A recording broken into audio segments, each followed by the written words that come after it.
Hi, I'm Rosco, and welcome to EV Marketplace on a Wednesday night. We're live on YouTube, and if you're watching a bit later on Facebook or catch up, great to have you with us. And those that are joining us, thanks for tuning in. Got a huge night tonight of deals, data, and EV discovery. And of course, this is a show about just used EVs and only used EVs, and it's all brought to you by amazingev.com.au, our very own dedicated used EV marketplace. But bit more about that later because we've got a huge night tonight. And not one, but two guests tonight. We've got Graeme Manietta. I've been practicing out all week. Graeme is, well, arguably the father of the EV conversion industry. He's been doing it for 20 years. He's forgotten, well, more than I'll ever know. He's converted, he's upgraded, he's saved, he's rescued, he's put rust buckets back on the road. And he's still doing it because he absolutely loves it. And thanks for those of you who are joining us tonight to watch Graeme and catch up on what he's up to, because he's still doing it, he still loves it. And look, we're proud to have Graeme with us tonight.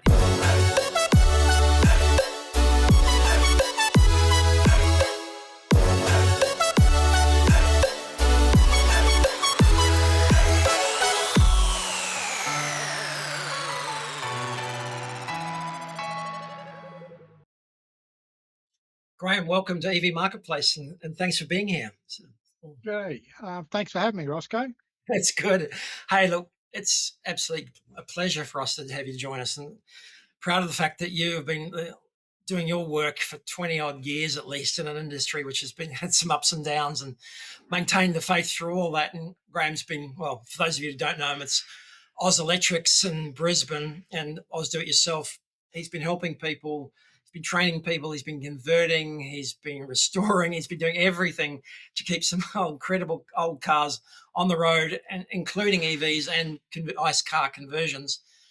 Hey, I just wanted to know what was way back then. What was your aha moment? What made you think that EVs were going to be it?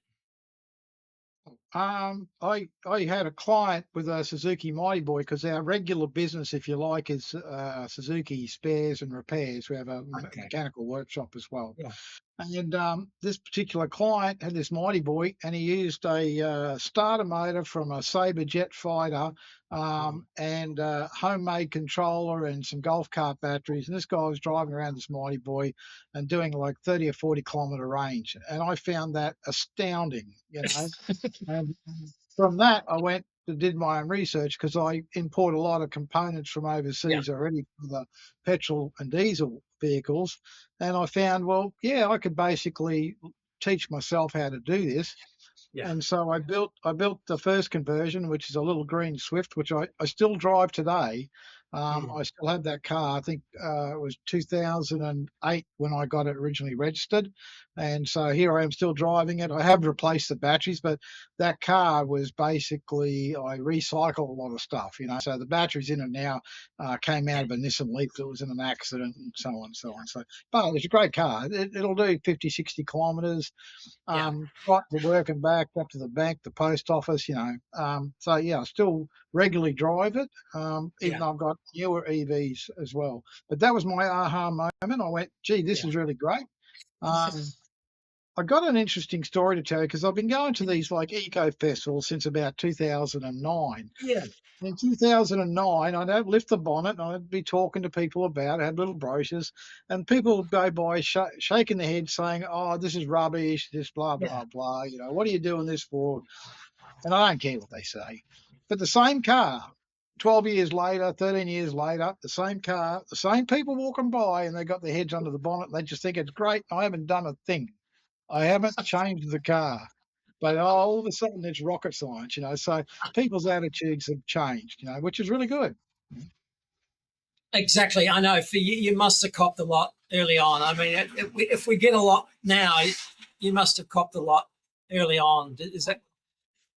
They treat me like a propeller on the cap or something. I thought it was just a complete nut job, But you know what? I was already saving petrol money then. I was an early adopter with solar. I've got a huge solar system on the workshop. It's been there since about 2015. I haven't paid a power bill since then. Yeah. I rarely buy petrol. I do have a hybrid, an Outlander. Occasionally I've got to put some, because it's plug-in, occasionally I've got to buy some petrol, which is a bit of a downer. But anyway, So my fuel bill is next to nothing, where it used to Yeah. be, I don't know, a couple of grand a year at least. And my power bill is nothing. In actual fact, I was still getting money back, even though the power prices went up. But I got public charging out the front. It's all off the solar, Yeah. so it's all good. And I think the way you teach people is you lead by example. Yeah. I know, and I couldn't help but I found this photo online. All right, I couldn't help put this one up.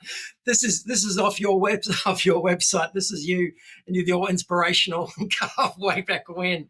So it is a magnificent story. That I guess that passion's always been there. But take us back again. So you did the mechanics thing. Your history as a regular mechanic through the Yeah, we're years. a Suzuki specialist, Okay. and so I've got a building full of Suzuki spare parts, and we do a little bit of wrecking, and then we've got the workshop. We do the servicing, but Yeah. nowadays, as far as it's 50-50 now, because we're actually doing fleet services on JAC trucks, Yeah. Skywell vans for Aldi and all-purpose transport, and so we're starting to get a lot more EVs in. Plus, we're getting regular ordinary folk with their getting their cars coming and getting services done. Um, Yeah. I think a lot of people, and Dave sort of touched on it, that a lot of people with EVs are under this impression that you don't have to service them, which is totally wrong. Yeah. One of the biggest dramas we find is calipers that are rusted up because they haven't changed brake fluid. Yeah. Yeah, yeah, a lot of people don't realise the amount of torque that's in Yeah. transmission, and so they don't change the gear oil, and Yeah. so you go through rebuilding gearbox, final drive units. So we try to educate people. Yeah, forget about the oil and filter from the petrol engine, but everything else Yeah. needs servicing. Mm. Take us through the. I know there's been a few different pillars to your business now, and you've had the really big, beautiful restorations. I think we've seen a couple of those that have been floating around in like the Honda, and also replacement batteries. You've been the go-to person to keep some Yeah. MEAVs and So, some Leafs and so like with that i3, yeah, as well as the parts. Take me so through a few of the things yeah, over the I'll years. start. Yeah. We sort of started as a conversion shop and Yeah. DIY, and so we went on from that. We went, well, not everybody can afford to get me to do a conversion on their car, and Yeah. Yeah. and and that's fair enough. And so Yeah. we sought out basic, very cheap to buy kits that people Yeah. could use. And then we did classes. So every one Saturday afternoon a month, I do a class here where I teach people how to do a conversion. I'd show them Yeah. whatever's in the workshop we're working on. I show them what we did and this sort of thing. Yeah. And I think if people actually, it is a little bit time consuming, but if people actually saw what goes on, it's really not rocket science. Yeah. Kits are pretty much, you got to wire it up by a wide wiring diagram. Yeah, Yeah. it all looks very complicated, but effectively, you can get that sort of thing where you can put the kit together in your car yourself with some basic guidance and engineering. And I've got many customers that have built their own conversions, and I try not to get involved in the glory. And one of the things I tell Yeah. people is the pride of doing that is that you can show this to your mates and say, I did that. Yeah.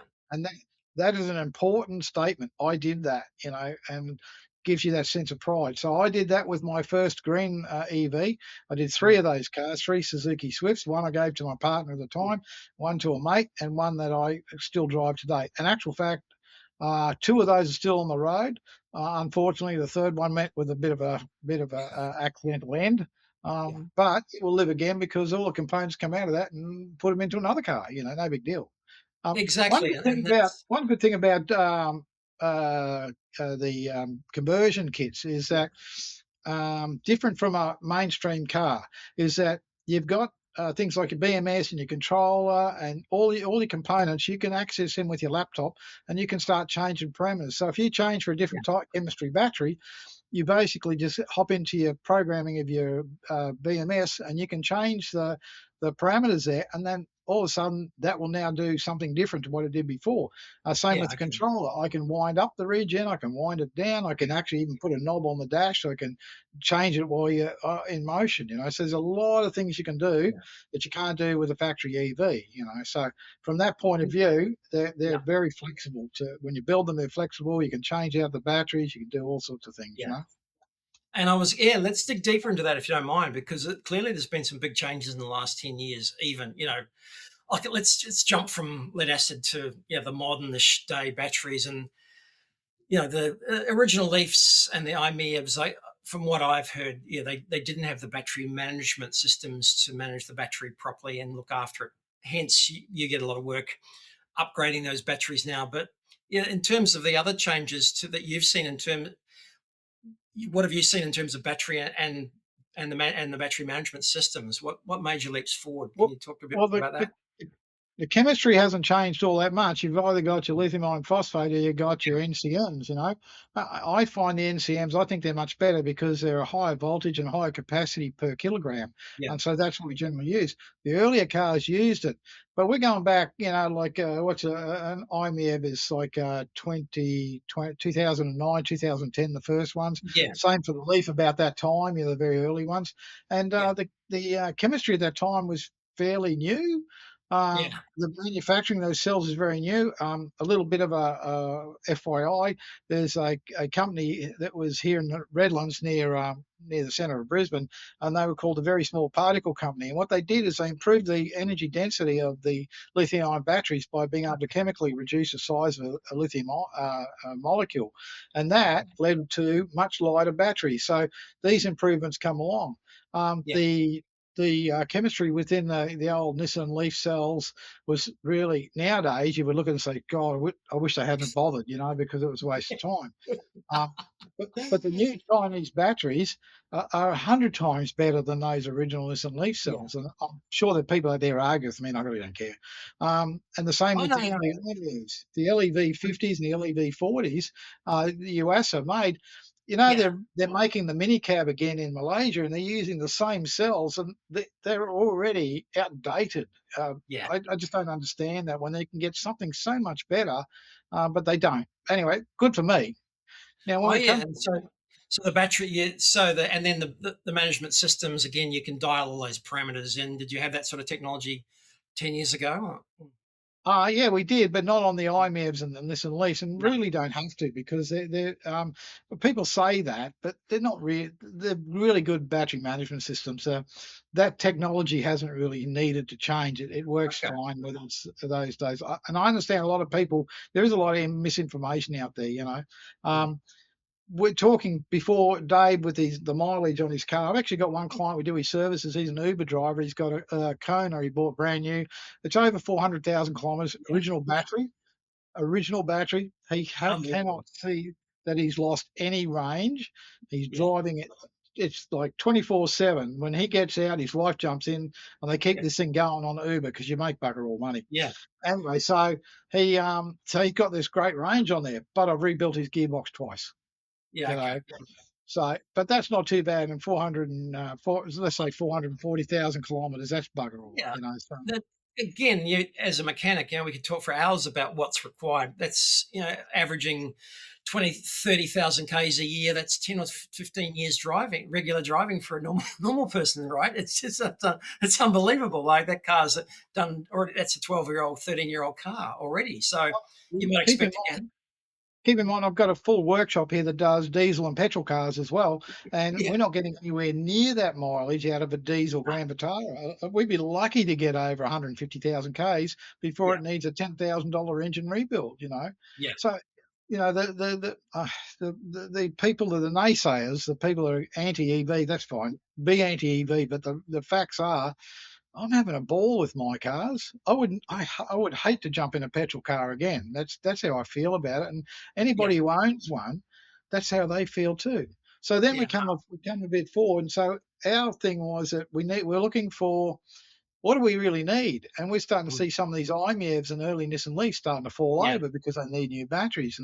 yeah, So we started with the i-miev. It seemed to have the most need. yeah, And so I bought one. It was a non-goer when I got it yeah, due to the batteries. And so we pulled it apart and we started working with it. I mean, we spent 2 years before we finally got the electronics right to the point where we could start selling them. So we looked at the batteries. We found a suitable battery that, with some modification, we could fit into the pouches where the batteries go inside the battery box. mm, And so we set about physically making them fit. and there was a lot of misadventures. I kid you not, the number of times smoke came out is scary. But anyway, so we had to go through that process to learn, and you learn by misadventure sometimes, and that's what happened. Yeah. Luckily, it was my own car, not a customer's car.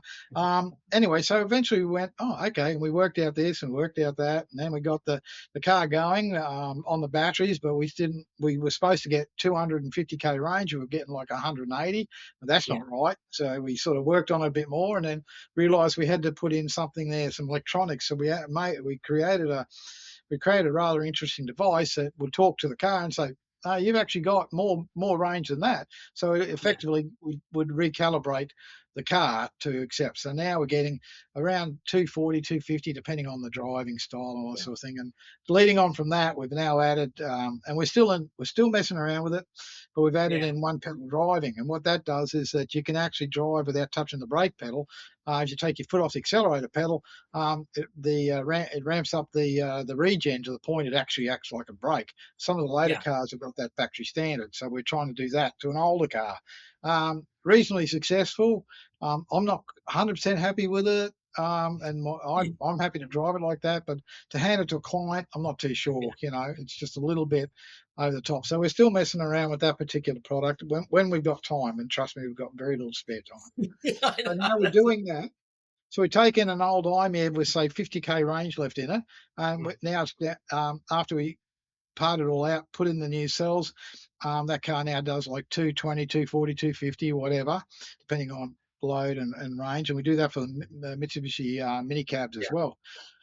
The old cells, which is everybody, all those petrol diesel guys say, oh, the old cells go to landfill. They don't. We work with a social enterprise down the road called Substation 33, and they're e-waste recyclers, and they do use their old cells. If you're ever driving around and you see the road flooded signs, the electronic ones with the solar panel on top, Yeah. they've got i-miev cells inside them, the old ones. So my total recycling after I think about 15 years was a wheelbarrow load of dead cells that just too dead to do anything. And we're Yeah. talking 50, 60 cars. So a lot of it went back out there. The boys actually have a trailer with solar panels, and they have 2 packs of Outlander cells in there out of the PHEV Outlander, and that runs their coffee machines. They have a TV sets, a coffee machine there, and they take it out to shows, put the solar panels out, Yeah. and they can actually charge electric cars off this trailer. That's how much power they've got. Yeah. So that's the recycling part. So getting the cars back on the road was the most important thing. I Yeah. think we've done probably about 100 cars. We actually export this stuff. We actually export the technology to Europe and That's good. America, Yeah. New Zealand. We don't export the batteries. We actually we just drop ship them straight from the Chinese factory straight out to them. They just go straight to the factory. They order what they want, and because there's no point us getting involved in bringing batteries here and sending them No. back out. No. We just got the technology and the Yeah. customized components to make it all work, and the instructions. And so I think the guy in Holland, he's only been at it about 12 months. I think he's done about 15 cars or something like that. So Yeah. it's That's a bit fantastic. slower overseas. They don't see Australia's very funny. We like to restore and keep things going, but Yeah. not so much in Europe. Yeah, crazy. Yeah, I mean, there's yeah, and Nissan Leaf was the second biggest selling EV in what 2018 or something like that globally. Yeah, there was thousands, hundreds of thousands of them sold. Yeah, well, it would be great to keep them on the road, especially maybe that there's plenty here, and it's great work you're doing. You've got a kit for the Leaf. You've got a kit. Is it a kit for the Leaf? Is it a kit for the i-miev? Mm. Yeah, the Nissan Leaf kit, we just go straight for the 62 kilowatt hour. And that Yeah. one there, that'll run the car to about 440k range. We do the 60 kilowatt hour for the i3, and I Yeah. think that's about a 400k range from the original 120 or 150 or Yeah. whatever. Yeah. And the Outlander, because Outlander is a plug-in hybrid, Yeah. the EV only range is new was about 38 to 40 kilometres. Well, now we're looking at about 65 to 70. And the other thing too is, see, they came out with a 12 kilowatt hour battery, and to Yeah. run 2 electric motors it was just loading it up. And this is why I Yeah. think a lot of them failed early. Ridiculous. Yeah. Absolutely You, ridiculous. Yeah. So you talk to those the Outlander owner, and they start talking warranty. Those batteries fit in without a problem. You can easily double the range on those cars and fit the battery in exactly the same place. Yeah. Yeah, yeah, they're actually smaller. I tried to get a factory in China to make me direct fit cells, which meant Yeah. would have meant I would have got, because the energy density of batteries is so Yeah. much better than it was back 10 years ago. It's Yeah. way better. So if I was able to get a direct fit battery, I Yeah. could probably even increase like an i-miev. I'd probably get 300 k's out of it or something like that. An Outlander maybe 100 EV only range, but they wanted me to put up $8 million to have them do a special run, and I'd have like several shipping container loads of Yeah. batteries. I don't have $8 million. You know. No, no, it doesn't. It doesn't make sense. To scale this thing, it's a wonderful thing that you do to bring, yeah, but yeah, to trying to scale this is on and buy the sort of to get the economies that they want. Yeah, they got plenty of other customers in China, that's for sure, and around the world, So I I'm actually sure. use the same batteries I use for the i-miev upgrades. I actually now just use them on all the conversions as well. Mm. And I'm finding I'm getting a smaller, more compact battery in a conversion. I'm getting Yeah, two ways I can go: is I can have less weight, or I can have the same amount of weight but more kilometers. And they're a superior battery. They really yeah, are, compared to what we used to get years ago, as Winston's and all sorts of silly names, you know. yeah. And power to weight, they're so much better now. Yeah. So the big advance has been in the battery density, right? And the management is good, but the battery density is so much better. Yeah. Mm. Yeah, yeah. The battery management was always good in those cars. There Yeah. was pointless trying to change it because it was so good. Yeah. No, that's fantastic. Now, I met a lot of people through the AEVA, and I didn't realize, yeah, there was a strong how big the community was of builders and also converters, and I think you've been part of that group as well and strongly supporting them for a long, long time. So I was fascinated when I joined because I came as a new EV owner and didn't realize so many people were tinkering around and doing conversions as well. And it just seemed it seems to be that there's a lot of projects out there. Of course, they're expensive, and yeah, I think we talked about what that takes and what needs to be done. And yeah, it is an expensive business, but yeah, some of the results are magnificent, like the Combi and the Honda. Um, the See, results, yeah, it's just another hard to problem. make the time and the money, isn't it? Right, right. So Well, you don't do it. It's like if I went to a hot rod shop, they're paying $300,000 to get do a hot rod with a V8 or something like that. Whether it's good value to that person, if you know what I mean. yeah, of That's course, their yeah, design, and so we fulfil it. But one that we got involved in about 2 years ago is Queenswood Girls' School. The guy there, the teacher, was looking for some sort of project, and they decided on doing an EV conversion. Well, they that's were right. going to buy a brand new Ute, like a brand new Hilux or something. I went, no, don't do that. Anyway, so one phone call led to another, and I found a very early Suzuki Ute. You've seen it, have you? Yeah.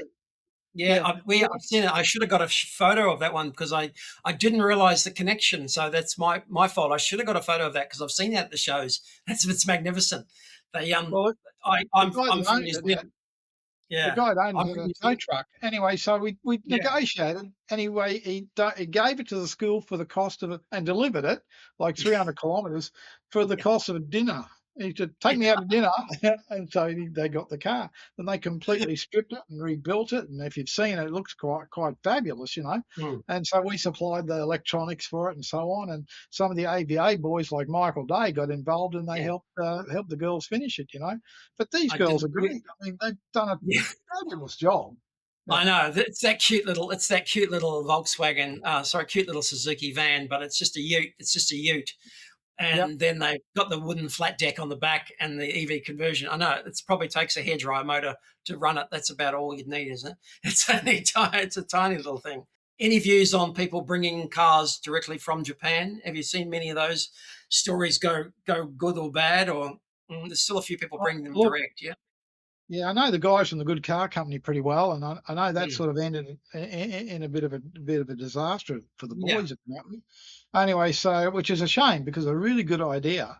yeah, But yeah, so we see converting Nissan Leafs. We see a lot of those. Yeah. 4 new batteries, and we also see a lot of the i-miev mini cabs. I don't know if people Yeah. know what they are, but we see a lot of those, and we're actually building up a stock of spare parts like windscreens and all Okay. sorts of bits and pieces that are hard to get, to Yeah. try to keep that fleet of cars on the road as well. But that's why we see ourselves as trying to keep those cars going. Yeah. When we look at a factory car, like we're sort of doing a little bit of a hot rod job by putting in a bigger battery and so on. Not that a car well, they do actually go a little bit better, but mainly for range and that sort of thing, and try to keep those vehicles going. When they were new, Yeah. the build quality, and you'll back me up on this, the build quality on like the Outlander and the Nissan Leaf and the i3 was way above the rest of Yeah. their fleet. Yeah. So they really put a lot of effort into Tried bloody their hard. Yeah. Yeah. and And also the people who bought them. Yeah, the people who bought them treasured them. yeah, and we're still seeing good demand on the used market. You're still there's various various views, people coming and going on them, but they're still trading and they're still going. And clearly there's a few from the Good Car Company, and they're very highly regarded. There's another crew and that we talked about last week in Canberra. I think that bringing a few more out now as well. I just wonder what your views were. I've seen those i-miev little minivans as well. There's a crew in Brisbane also. I've seen online bringing those out as well. So just I guess like anything, as any pointers for anybody bringing those is again just there's good things to look out for and things not to look out for. Well, if I'm buying a second-hand EV, and I have bought a few along the way, Mm. I look at when it's fully charged. What does the guessometer tell you? Yeah, And so a lot of these people advertising the cars, it's something in my police, yeah, they give you what the figures were when the car was new. What I yeah, really yeah, want to know is what is the kilometres on it now? And I mean, Nathan does yeah, a great job with his state of health check, and and that's really peace of mind, and that's worth every cent that he bills you for that. But when you look at something and then you say, well, what is it when it's fully charged? And they say, yeah, oh, well, 70 kilometres. Well, you go, well, new was 120, now it's 70. You can work the yeah, maths out. It's a simple percentage. yeah. That means the battery is almost shot. So my Outlander would do about 5 to 10 kilometres before you have to tow it home. Mm. So those batteries are actually swollen inside the pack. The i-miev came without batteries Yeah, because someone had already decided they wanted the battery pack more than the car. yeah, I can go figure. Anyway, what else did we? Oh, the minicab we bought. We've also bought the minicab we use for deliveries. It was, I think we paid 2 grand for something, and it was another car that did about 15, 20 kilometres and yeah. basically expired on the side of the road. But So now we drive that to the coast ideally, and back from Springwood. ideally, if you could get one from Japan without a battery and save the weight, it would be better than getting one with a battery that was a bit dodgy. So yeah, Oh no, we need the battery box. We part the yeah, cells out of the original okay, box. So yeah, all right. it would be impractical to bring it in Okay, Japan. all right. Mm. But I put the screen up of currently, I guess, what we talked about behind in preparation for today was what you really want to focus on doing. The restorations are a lot of fun. The results are outstanding, but yeah, they're labors of love and yeah, love what you're doing with the DIY stuff, teaching people that. And that's again, it amazed me how many people were involved. And I've got the screen up. What you like doing on the battery upgrades to keep some of these cars on the road. well, I've if you're in Sydney, the AVA guys, Michael Day, and I can't think of the yeah, other bloke is, might be Jeff O'Toole. They're doing DIY classes now as well. yeah, So that's if right. someone's in Sydney, go Yeah, along. Even if you don't do a DIY, you know what? The yeah. education be worth every cent. Yeah, along with Nick Cummins, I think from EV Gusto. So they're happy to promote and shout out those guys as well. I'll talk to Nick in another month or so about what he's doing down in Sydney. You're based in Brisbane. You had a very special visitor a couple of years ago who just popped in Oh, to talk yeah. about his i-miev, right? So Yeah, because like Robert Llewellyn's my hero. He's got a BV. They will be looking up to this guy. You know what I mean? Anyway, yeah, he's so the only one he young in a long time. Yeah, yeah, he'd organised to come and visit us, and it's such a surreal thing to be standing at the top of your driveway watching him pull up and get out and walk into your shop. But we had an awesome day, and he's exactly like he is on TV without the yeah, cameras. yeah. He is a top bloke. Yeah.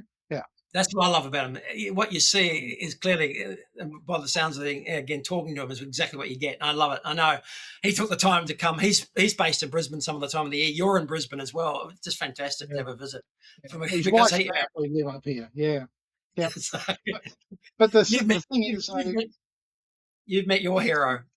yeah, yeah. I mean, because like he talks the talk, Yeah, and like I can't stand the knockers. You know what I mean? yeah, That don't own an EV, don't know what they're talking about, and they yeah. start talking about the rubbish. You know, and No, look, I think we're preaching to converted on this channel, and those that are watching us, there's no doubt about that. I'm fascinated to know what you're doing and focusing on now. I didn't realise that you were still doing some good old fashioned mechanical work as well on ice cars, but yeah. Well, right I now, love. just to give you an idea, right now, if people want to look it up, we're doing a Mm, 1974 Hufflinger, which is a mm, off-road vehicle made in Europe, and we're doing a 1955 Ford Popular Ute. So that's mm. the two on the workshop floor at the moment. So you're still doing a couple of conversions if you Oh yeah, if no, push we're push always comes to doing if push comes to shove, yeah. So yeah, yeah, but that's exactly right. If we get a battery upgrade yeah. in, we push the conversion aside, get it done, get it out, and bring the conversion back. Yeah, because So just yeah, just you can find Graeme on at auselectric.com.au, yeah, and those are the cars we've got on screen at the moment that are prime candidates to keep on the road and make sure that everybody knows that you can get a battery upgrade easily and conveniently and relatively cost effectively to keep these cars on the road for another 10 years, yeah. Mm. well, that's probably the most important part of our work because we're saving an Yeah, electric vehicle from being going to the wreckers. And I can tell you right now, a lot of Nissan Leafs are sitting in wrecking yards for the want of a battery. You know? yeah, yeah. No, and it's disappointing. And we're going to start. We're again Nathan. Another shout out for Nathan here, in case no one knows who we're talking about. Is Nathan Gore Brown from Test EV. He's got the Avaloo testing system. I'm glad you're on board with that as well. Dave, our previous guest, has done it as well to find out because again, these things are lasting much longer than they thought. There's some ups and downs that he's finding, but yeah, we're on board with that as well. And another shout out to Nathan because yeah, that's a fantastic product and that's right across the country as well. If you're looking, we'll put the link in the description again below as well. If you want to find Graeme, check him out. We'll put his details below. Graeme, I've got to go and have dinner with my wife, but it Yeah. has been All right. fantastic talking to No, you. you're all right. No worries. Just remember, we also do services. So if anyone's local, got an EV, you want a proper service done, you can book in. Yeah, well, actually, yeah, spruik that. So any sort of EV, Teslas you mentioned before, happy to do a service check, suspension, differential, gearbox, all sorts of things. Yeah, Yep. everything, Thank you. any service. Thanks very much for joining me. Appreciate it. Like we've got your details down below. I hope to catch up with you again sometime. Next time we'll hopefully join you and have a look at one project in a bit more detail, and maybe you can take us through it. But I pretty appreciate your Definitely. time. It's Yep. great to hear from you and great to speak to you. Thanks, Graeme. Okay. Good night. Good night. That was Graeme Manietta. Manietta. I've only practicing that 50 times this week, but great to hear from him. It is wonderful. He's got his finger in so many pies across the EV world. His dedication for so long against so many naysayers.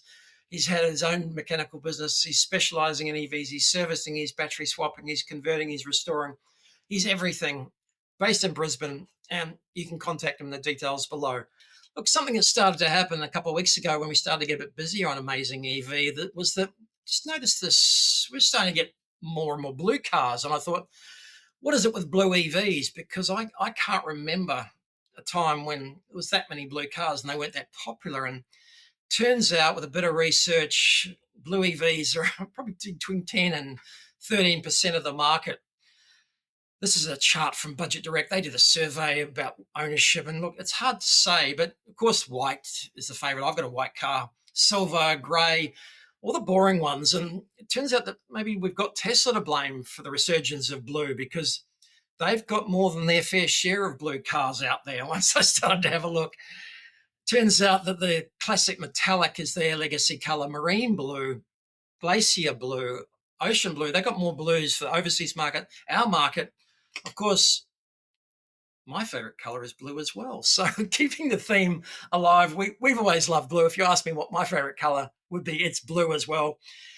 We got to looking at Amazing EV, our very own EV marketplace, and suddenly I just noticed a whole heap of blue cars there, a disproportionate number. And really there's some fantastic photos. I wanted to show you some of these cars as we got stuck into it. We've got a disproportionate number of blue cars and some fantastic blue cars. Let's go take a look at this Tesla Model S that we got listed a couple of weeks ago. This has got close associations to Tesla itself. The owner lives up north of Chatswood in Sydney. Just a beautiful car. Just love the Tesla Model S. Of course, they're not making them anymore. They weren't in Australia, haven't come to Australia for a while now. This one is just magnificent. 68,000 kilometers, less than 50 grand. There's no better car. I just love these cars. I can't get enough of the Tesla Model S, and sad that they finally decided to, well, no longer that or the X in the US, but they haven't been here for a while. But there's some great ones around. This one listed only a couple of days ago, fantastic 2021 Model 3 in that beautiful blue. They photograph really well. We can't emphasize how much good photos make a difference to the listing when you get photos like this on a good day in Sydney. This one, again, beautiful car. Tesla Model 3, looking for a new home, 32,000 Ks, only 40,000 Ks on the clock. In Chatswood, again, north of Sydney, again, beautiful car. Love this. And again, great example. This looks absolutely pristine. The LDV Ute, and we've got a bit more on that a bit later on, because this one came to us, I think, maybe the very first, maybe EV Ute for sale, used. I'm claiming it. It's the first one we've had, and I think we've been having a chat to the owner the last couple of weeks. Great guy up in the Blue Mountains. I think he's got a buyer. A bit more on that later on. We've been in touch. Again, looks magnificent in blue. Blue, metallic blue, starting to be my color. And again, this has been a fantastic vehicle to have. Loved having the used EV Ute. We're not huge Ute fans, but can't wait till we get a bit more of this action going. And of course, Model Ys galore. This one, beautiful, with black. Again, love the way the owner has taken some shots in the garage, but with the jacaranda. There's nothing more Sydney than jacaranda and a blue Model Y. So I'm loving the blue at the moment. Bit of a resurgence in the blue. We've got a disproportionate number. It's been great for listings in January. Few being sold as well. There's no doubt about that. It makes a big difference from the white ones and the silver and the grey. Have another look, because I want to finish up with this one, this BMW i3, and we might talk to Graeme a bit more about this, because this is right in his wheelhouse, this sort of thing for a battery conversion. And you might remember maybe a couple of weeks ago, we said gave the Redriven a shout out. They did this magnificent video on the i3. They haven't always been friends to used EVs or EVs, but look, they came to the conclusion this was a great buy and fantastic car. And again, it's a personal favourite of mine as well. Great to see this one. And lo and behold, a couple of days later, we got this listing for this i3 here. And look, I know it's not blue, but BMW have always put that little blue trim along the bottom edge. And look, that's their signature. Blue means green to BMW, but again, a wonderful car I wanted to show you, because no sooner had we got that, we chatted about an i3. I got a listing from an i3 from Charles up in Burleigh Heads. Take a look at this one. I'm going to have a chat to Graeme about this a bit later on, again, because this is right. We want to keep this on the road for years and years. Carbon fiber tub. This could go forever, this car, with a new battery, and longer and better. So we'll chat to Graeme a bit later on about that one. I love this car. I can't get enough of the BMW i3. Look, have a look on the website. Don't forget, if you want to list at Amazing EV, there's a coupon in the bottom in the description to list for free. EV special. It's normally $29.95. We'll do everything we possibly can. That's my commitment to you. We'll show it here. We'll show it everywhere we can. We'll show it on Facebook. We've got EV buyers here looking for EVs, and so we'll do everything we can to promote it. You list with us free if you want to, pay us if you like, I don't mind, but we'll do everything we can to help you try and find a buyer. That's our commitment in 2026. And now it is time for, again, my favorite segment of what's become my favorite segment of the show already, and that's the EV inbox. And we start live. Get rid of that one. Start tonight with a fantastic message, again, from Ben at AEVA in Canberra. And he sent us a message out a couple of weeks ago, and we're members of AEVA. We're big supporters of AEVA. We've talked about them before with Jamie before. If you want to become a member, check it out. He sent us a message. They're doing a bit more work amongst their club down in the ACT. And by the way, the ACT has not just one of the biggest proportion of EV ownership in Australia at around 25%, also one of the highest portions, if you ask Google, of blue cars as well. I don't know. Don't ask me. High proportion of blue cars, high proportion of EVs. They were looking for someone to speak about used EVs. I took up the challenge and I said, no problem. If you want me to come and speak, jump on a Zoom call to any of your groups. If you want to chat, I'm happy to chat about used EVs. They wanted me to take them through the used EV market and Amazing EV and AEVA members all list for free as well. That's my commitment to AEVA members. And of course, if you want to check it out, jump on a Zoom on the 16th of Feb, Monday the 16th of Feb. I'll be there. There's my face. There's my bio. I'll be there chatting to AEVA and ACT. Happy to join any other clubs, ACT, AEVA, anybody, TOCA. Happy to chat around the country in the next couple of weeks or for the rest of the year. That really warms me. Love those invitations and love to be part of the community. So thanks. Looking forward to that one. This one from Kim, and she owns the Tesla Model 3 that we get featured before. Again, a blue one, having a bit of trouble on Facebook with some scammers. Yeah, we'll go through the different marketplaces, I think, in a bit more detail, because there's some ups and downs, and we're talking to a lot of people on Facebook, a lot of people on car sales, and again, we're just trying to get the EV buyers' eyes on the cars and get rid of all the other noise out there in the marketplace, and that's our aim. She sent us this message, was having trouble logging into Amazing EV, and I'll talk to everybody that lists with us, tries to list, or I'll be talking to them. It's me at the other end. She had a bit of trouble logging on, creating an account. I think her password was too short. Anyway, the usual stuff. Solved that, loaded it up, asked me how things were going, and yeah, it's not easy going. That's why we're doing everything we possibly can, because it is tough out there. She hasn't had any success yet.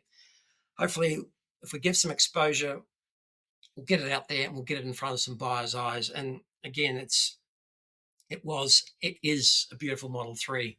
Blue one, of course, but this is a real bargain. Now you're starting to ask the question again, should I buy new?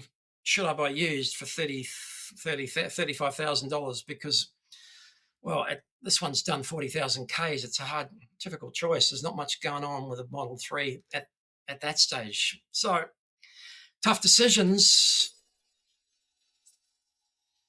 And then, of course, again, we're talking to Daniel, who, again, I think he's very close to a sale on the Ute. hope I haven't hexed this one. He let me know he's bought another Volvo XC, I think, 40 secondhand. That suited him more for his lifestyle now. Let me know a couple of days ago that thank you very much, he said, for the service, the plug and everything we've done. We've been in touch. We've pushed that up because I've been genuinely excited about an LDV ute on the site. Again, for me, it's maybe a turning point. We might have reached peak ute, but we're heading towards full-on EV utes. There's no doubt in my mind about that. This is the way to go. And then another message from a couple of, just this afternoon, I added in here. He's bought an XC40 twin, which is the 2-engine from Volvo Direct tow bar. It's a little compact, cute little EV. Thanks for your help and advice. We've been in touch, and I think he's pretty close to getting a deposit for this one. So again, all the best, Daniel. It's been great dealing with him. Again, check out canister.com.au if you're looking for an architect in the Blue Mountains or anywhere. Some of his work on that portfolio on that site, absolutely amazing. So happy to promote any other businesses around the traps. That's the end of Inbox this week. Some great messages, great communication. We're talking to everybody that lists, absolutely wonderful. It really warms my heart to get some messages. It is really the best part of the job when you see listings and you're talking to people and you're sharing the experience with them.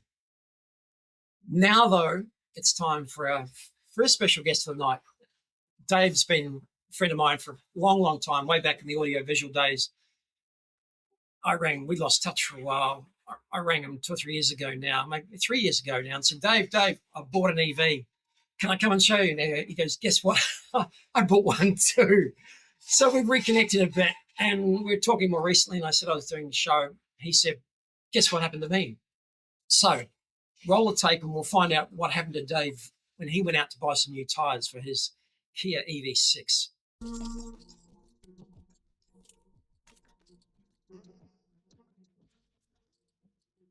Mate, I can't believe it has been 3 years since we talked about buying an EV.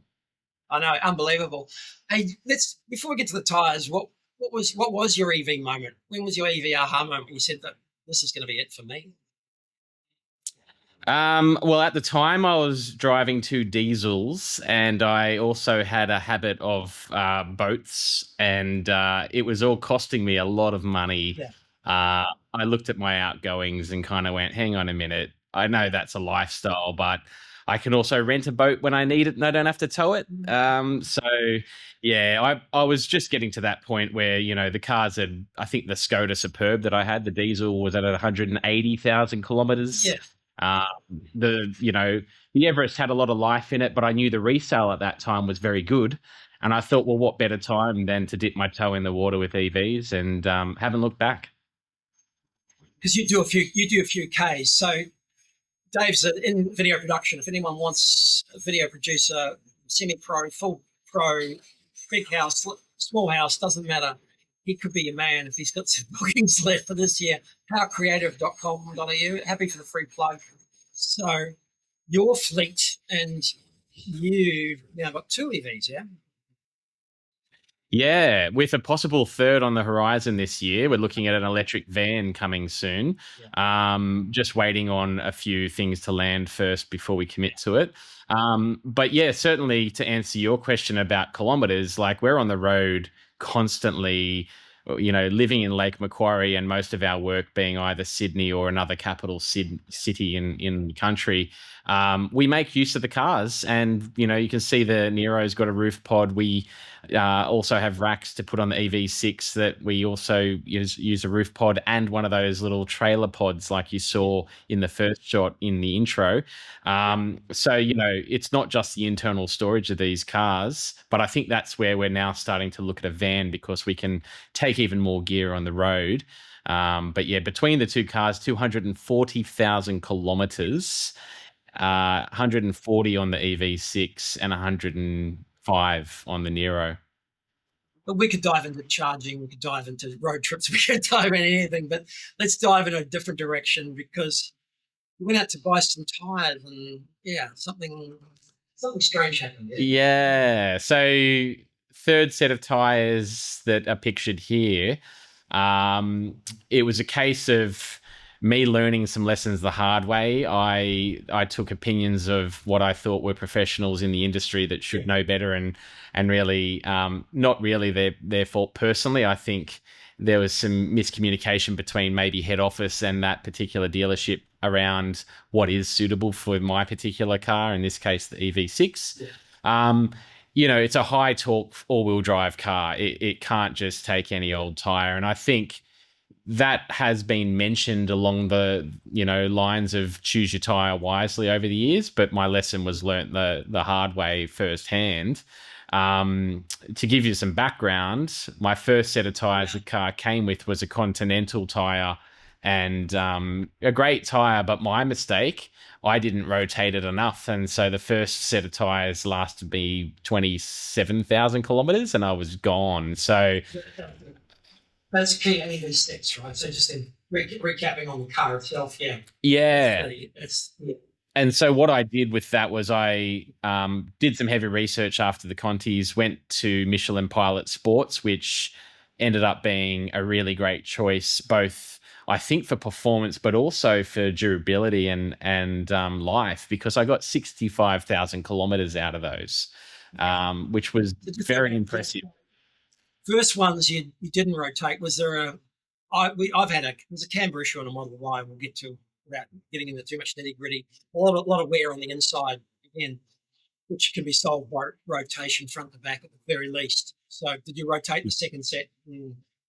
Yeah, that was the learning. I didn't rotate enough on the Conti, so it's not a claim against anything to do with Continentals. They're a brilliant tire.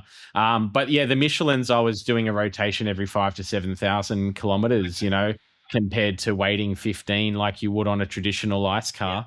And that was the learn. So the trouble with that though was that when I ran out of tread on the Michelin's, unfortunately that stock was no longer available. I think they've come back on the market now, but I had to look elsewhere. And that's kind of where it went down the wrong path when I trusted some advice that I was given. And we'll put the disclaimer. We'll put the disclaimer in there. We're not tire experts. We're just car owners. We don't have a car tire sponsor unless anyone wants to come on board. So this is just a pure buying experience based on some opinions, based on some views, chat, existing availability, all sorts of factors. Everyone's going to come up with it all the time, every time they buy some tires, right? Yeah, and people like me who buy an EV think they hear all the news of no service, no worry, and all that sort of stuff. And so perhaps I was just a little complacent with that on the tire front, thinking, oh yeah, whatever goes on will be fine.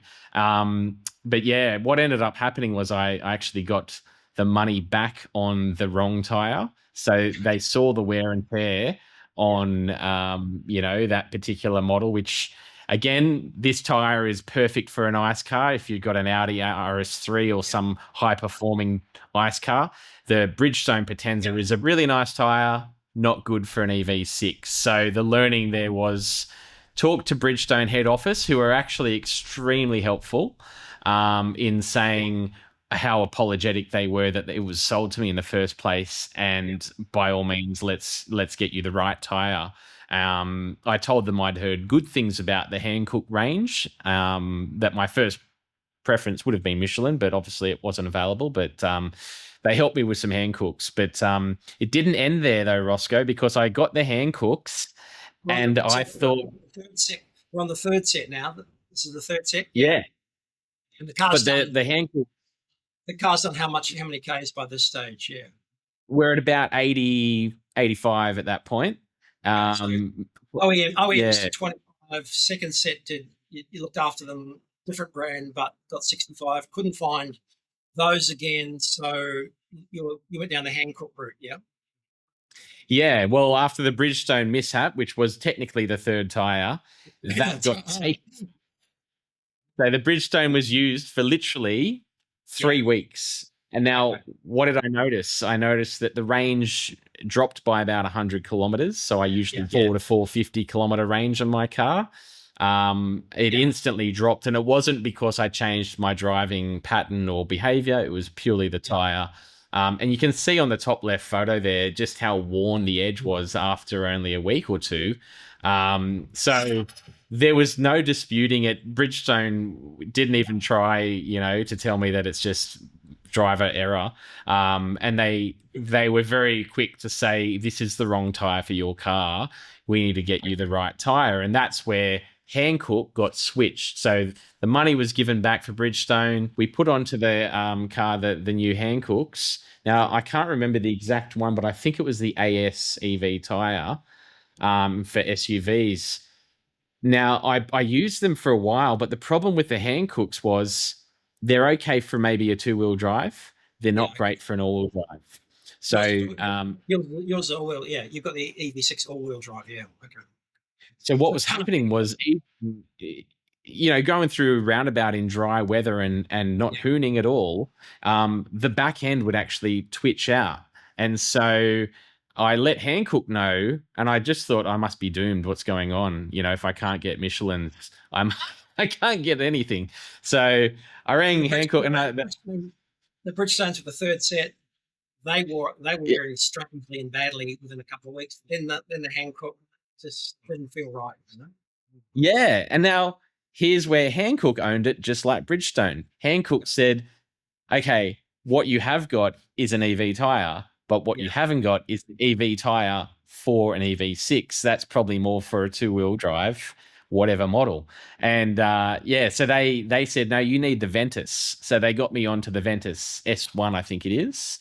And that has been absolute gold. It's at the same level as what my Michelin Pilot Sports were, both in wear and performance. I haven't felt any slippage at whatever speed I'm doing. It's just felt really comfortable on the road. So yeah, it's really quite a nice tire. I'd highly recommend it. Again, not an endorsement, not sponsored here, but I found it a really good tire. Yeah, again, I think it's the Hankook Aventus on the Model Y as well, and so I'm up to my third set as well. And yeah, again, with careful management, once I learned a thing or two, same situation. I got probably 40 out of the first lot, but the second lot with better management went further, and then same situation, just managing in front and back. There is a camber issue and an inside wearing issue. And someone's also said to me, they're not unidirectional. You can rotate them and turn them around as well on the wheel. So I wouldn't endorse that without instructions, but someone's pointed that out to me as well, that you can flip them back again the other way, because the wear is on the edge. There's no doubt about that. It seems to be the way the camber's set up. So I've experienced the same sort of things from you. But did you find out more about the warranty on the car itself with tyre selection? Well, it wasn't really a Kia thing because this was down to the manufacturer of the tire. But yeah, from a tire manufacturer point of view, both Bridgestone and Hankook were really good and honest about it. Because I'd actually driven those Hankooks for quite a while before I realized just how bad they were compared to the Bridgestones only being a couple of hundred kilometers. It was really nice to see a company own it and say, look, we're going to help you out.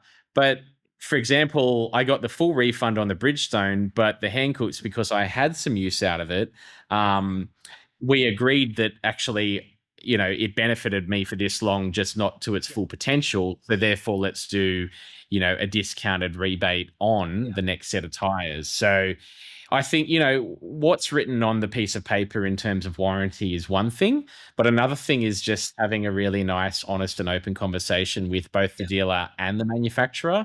There's only so much that the tire dealer themselves can do about, warranty, because that's ultimately up to, the tire manufacturer and the representative in your state.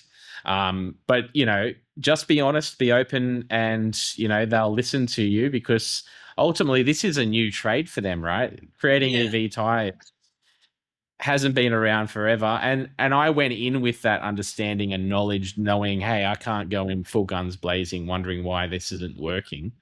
And just, learn. It's a tough one. Yeah, it's a tough one because you don't know till you don't know. And I know that there's definitely EV recommended tires, and there's a lot of debate about whether you can go like something much cheaper and just for the same sort of effect.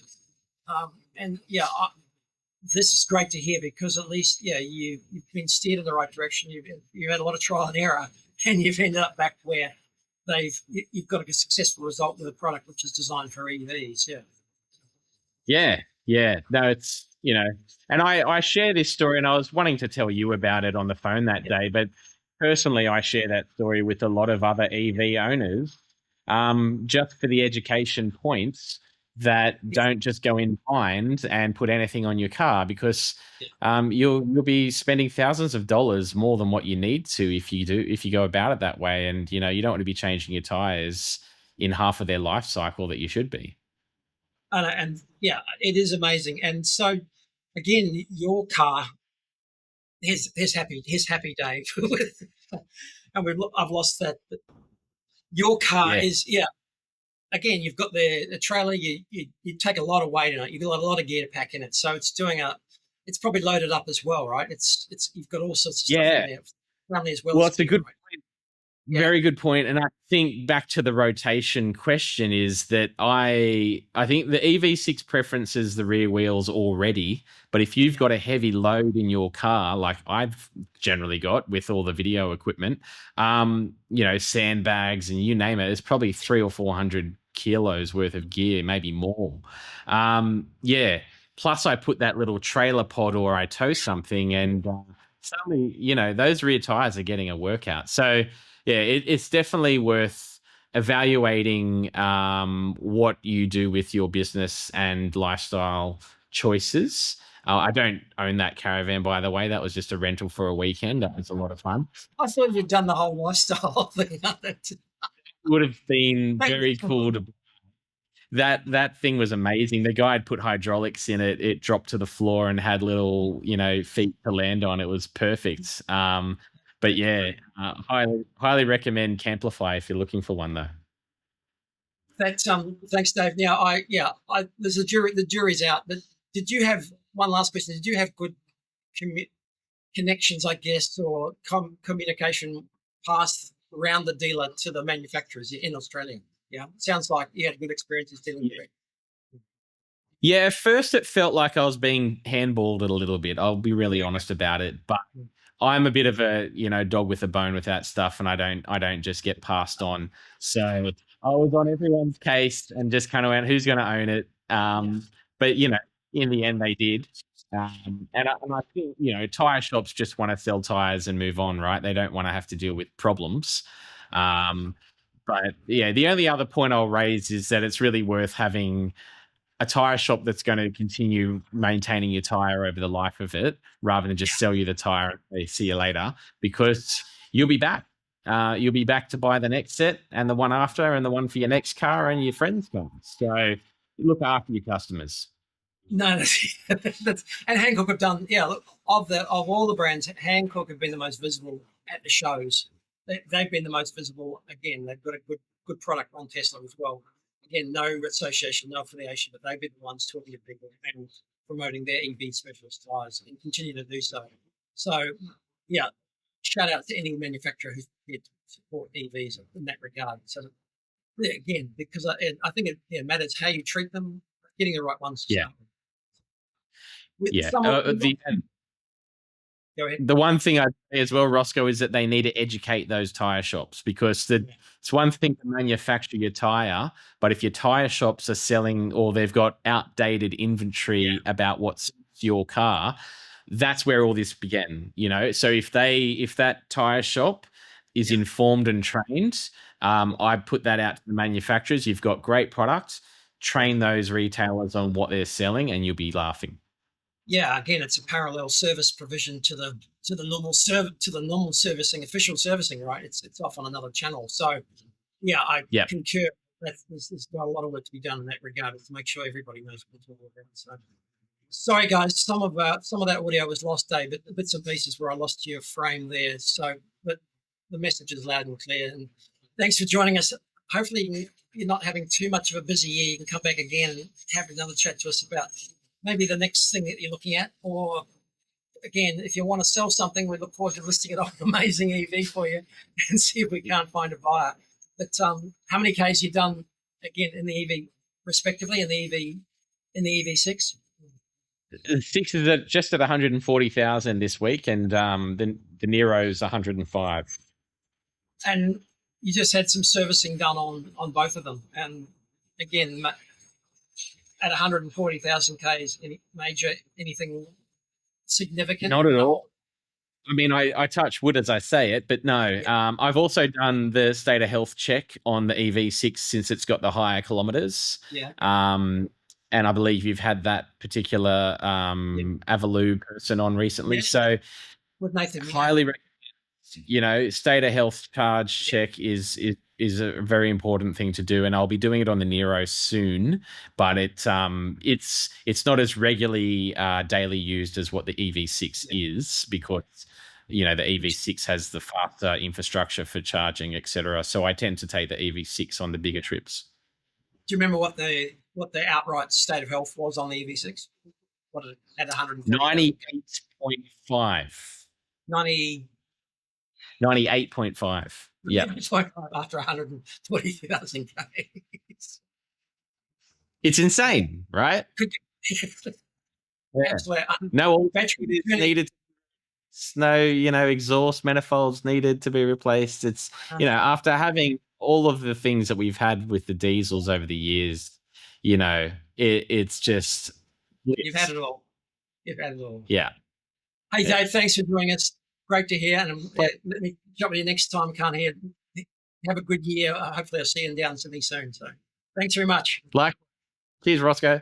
Thanks, Dave. That's it for us tonight. Thanks for joining us. Sorry I didn't get a chance to talk to anybody. Thanks for joining us, Stan. Thanks for joining us, Joe. Really appreciate you being on board tonight. I'm losing my voice. Tomorrow night, I've got to save it because we're doing a special 7:00 tomorrow night. I'm going to take the used EV sales data from AutoGrab and the AADA, and I'm going to do a special event tomorrow night where we are talking about just the EV sales. We're going to run through them. We're going to look at how they arrived at them, look at the broader used EV market, and look at what the segment of used EVs are selling, top cars, the top results, the trends, and all the information. Join us again 7:00 tomorrow night, or if you can't see us then, come back next week because, again, a very special guest joining us next Wednesday night as well. I'm Rosco, and look forward to seeing you tomorrow night for our EV sales update special. Can we do it?